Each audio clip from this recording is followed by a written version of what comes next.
Today on Games Up, we will be taking a closer look at A Column of Fire, or Das Fundament der Ewigkeit in German, the new dice-based worker placement game designed by Michael Rienick and published by KOSMOS.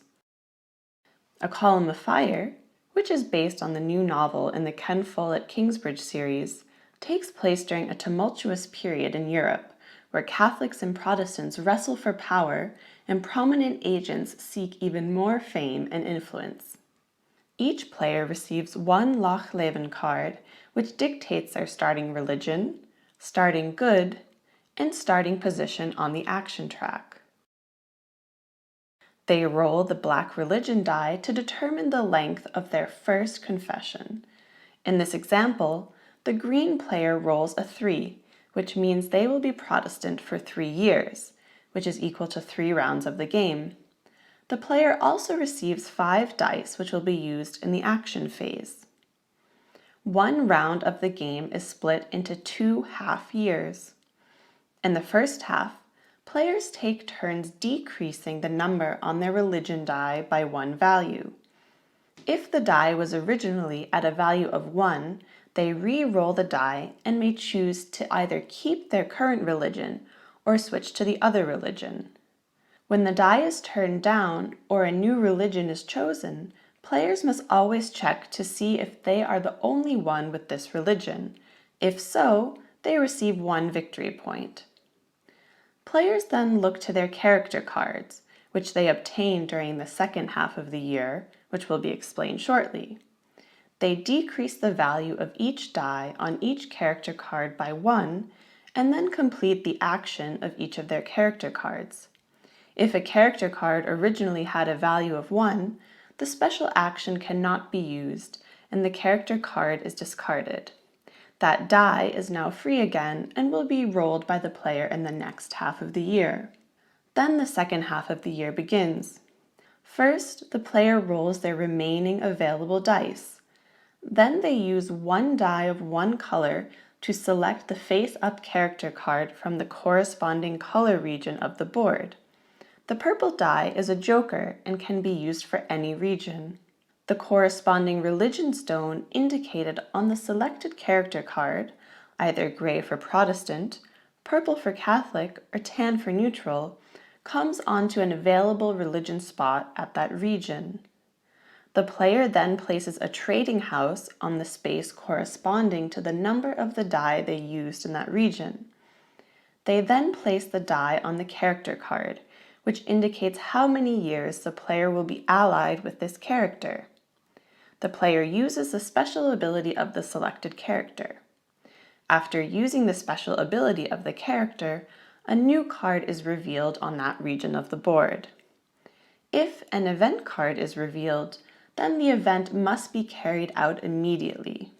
For example, the green player is affected by this card, but he instead uses 1 protection token from his resources and can ignore the effects of the card. After resolving the event card, the next card of the deck is revealed. At the end of a player's turn, they must use 1 of their remaining die to use an action on the action track.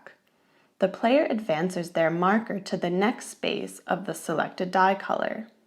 The player can also spend 1 victory point to advance the marker by 1 color spot. The player then completes the selected action once. As an example, the green player can sell 1 of each depicted good in the brown port of Sevilla. The green player decides to sell 1 of his stones for 4 victory points.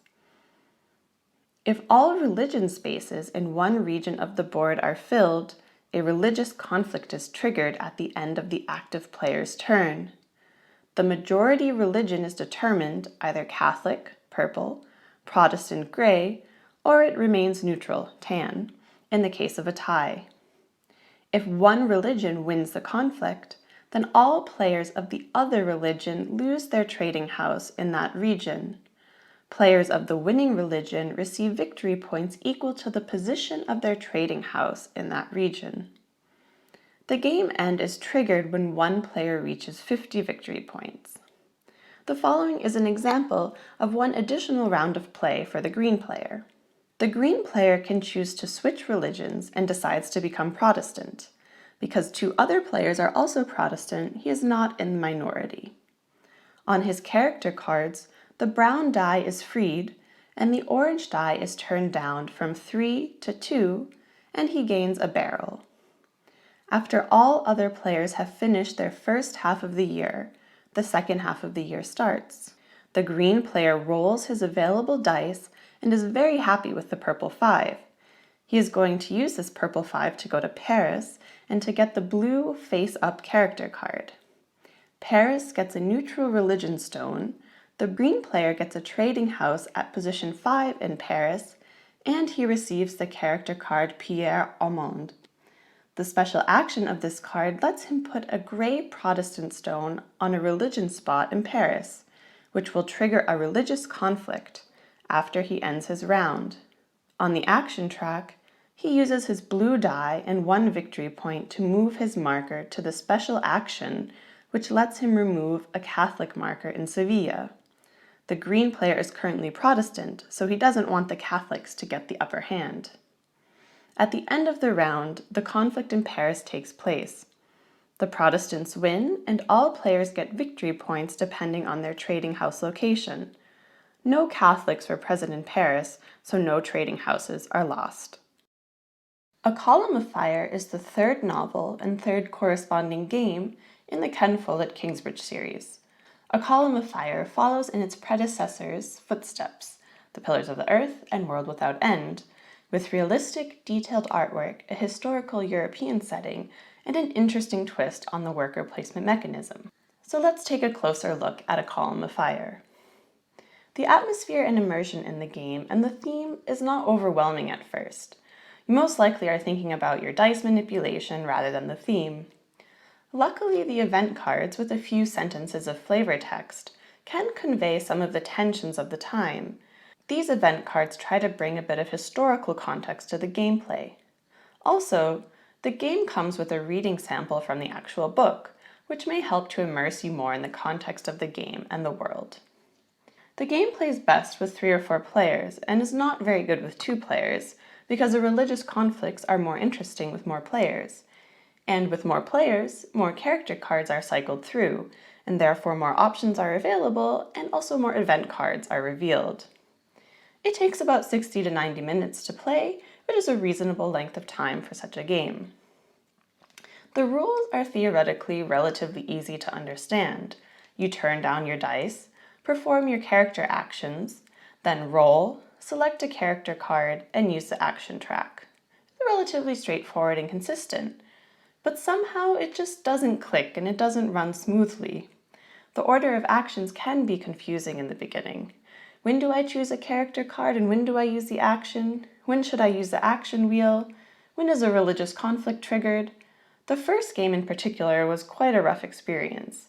And we also think that it was not only the rules that caused the problems, but it was also the mechanism, which feels fresh, new, and unknown. The mechanics of the game are certainly interesting and feel innovative.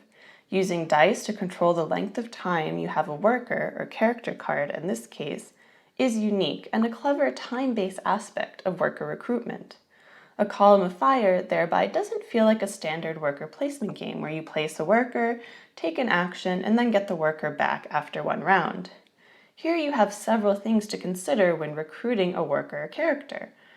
Which character's special action is most beneficial to you? Which area of the board do you want to place a trading house in, or perhaps increase the value of your current trading house? And maybe most interesting is how long do I want to have a particular character? Because sometimes you may really want a particular special action from a character on the board for a limited amount of time, for example, getting 2 rounds worth of cloth. But the corresponding color die for the character has a high value, which means you will likely be stuck with that character for quite a while. And your die of that color will also be tied up on that card, thereby preventing you from getting other cards of that color and region in the near future. So the dice-based character recruitment system of the game is well designed and is a mechanism that we enjoyed. After 1 or 2 games of A Column of Fire, you will get a good feeling for the dice placement and you'll likely no longer run into the situation where you have almost no dice left because of poor planning.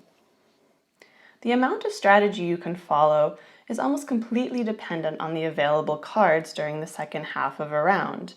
And if there are, for example, 4 resource character cards and no others available, your options are pretty limited. And that's why a column of fire is definitely not a complicated game.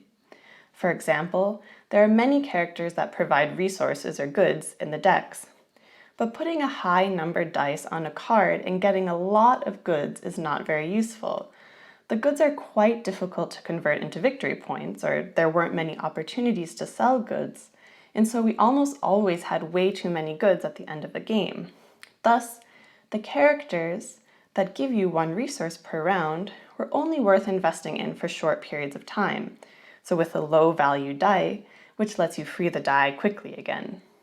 Thus, overall, we did find some character cards to be better than others, and some strategies, like putting a low numbered die on a resource character card, to be relatively obvious. And these small tactical decisions became obvious also for new players pretty quickly. On top of dice management, the second biggest tactical aspect that has to be considered is the religious crisis mechanism. This is definitely an interesting part of the game, which you can influence with special actions and cards if you're able to get these particular actions. In the beginning, it can feel random, but especially with the character cards where you can influence conflicts, they do become an important aspect for winning the game.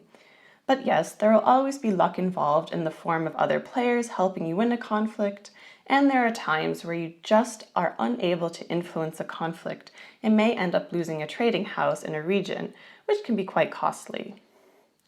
So overall, the game has many interesting aspects. We had a rough first game, and then over time it has won us over more and more. But still, as innovative as the mechanics are, it still feels sometimes too constructed, and it just doesn't want to be played smoothly.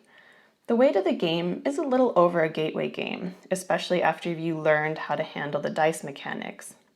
Because then you often just have to go with what you roll, especially when you don't have many dice left for selecting character cards.